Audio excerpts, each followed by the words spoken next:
Among the countless memorable episodes in the Ramayana, the encounter between Angad and Ravan in the latter's court is regarded as one of the most gripping. The tale is often retold in the form where Angad plants his foot firmly before Ravan, challenging him or his warriors to move it, only to humiliate them when they fail.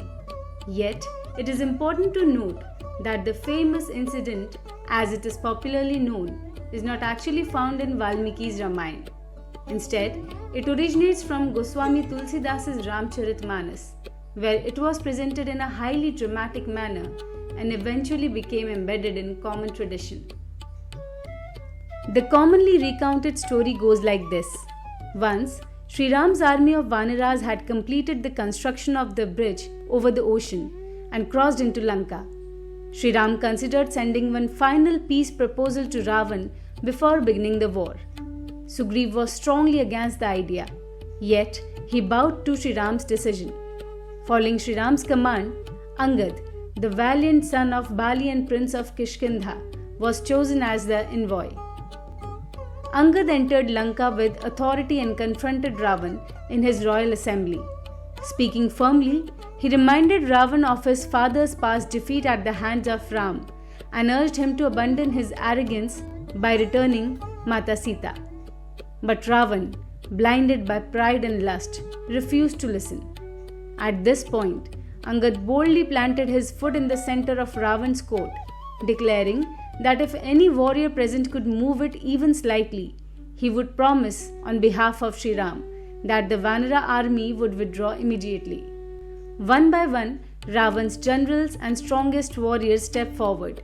But despite their tremendous efforts, none could budge Angad's foot even a fraction. Their humiliation shocked everyone present. Finally, Ravan himself, consumed by rage, stepped forward to attempt the challenge. Before he could try, Angad taunted him, saying that if he wished to hold someone's feet, it should be Sri Ram's, not his. With that, Angad flung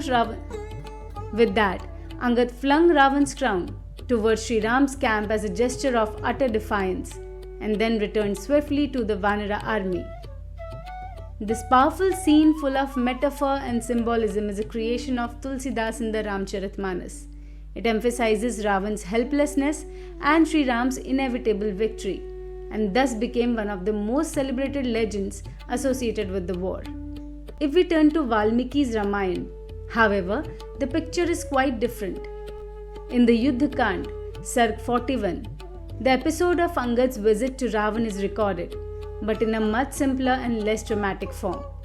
According to this version, once the bridge to Lanka was completed and Rama's forces prepared for battle, Sri Ram still wished to extend one last chance for peace. He summoned Angad and instructed him to deliver a clear message to Ravan. If you wish to save your life, return Sita honorably. This is your final opportunity. Following Sri Ram's order, Angad soared through the sky and entered Ravan's palace by leaping over the fortifications. There, in the royal hall, he saw Ravan seated amidst his ministers and courtiers. Angad introduced himself respectfully as Sri Ram's messenger and conveyed Sri Ram's warning exactly as it had been given, without altering or adding a single word. Ravan, enraged by Angad's blunt message, commanded his commanders to capture him. Several mighty generals of Lanka rushed at Angad to bind him. But Angad, endowed with the strength of his father Bali, resisted effortlessly.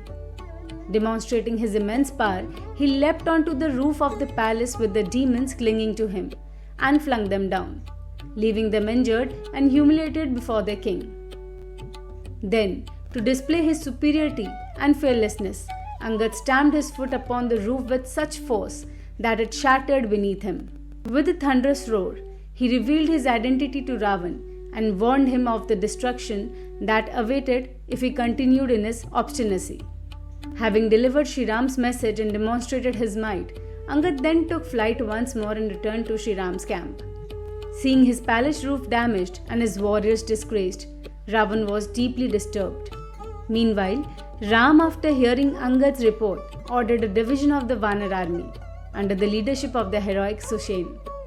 to surround the gates of Lanka. Thus began the decisive war. In summary, while the Ramcharitmanas dramatizes the encounter with memorable imagery such as the immovable foot and the tossing of Ravan's crown, Valmiki's Ramayana presents a more restrained account. In Valmiki's telling, Angad serves as a dignified messenger who faithfully delivers Rama's words, displays extraordinary valor when provoked, and returns unscathed. The two versions reveal how the same episode was preserved differently in the two epics. The Valmiki Ramayana highlighting duty, clarity, and strength, and the Ramcharitmanas emphasizing metaphor, humiliation of arrogance, and poetic dramatization. It is from Tulsidasa's work that the popular version entered the cultural imagination and became one of the most famous episodes of the Ramayana. Jai Shri Ram.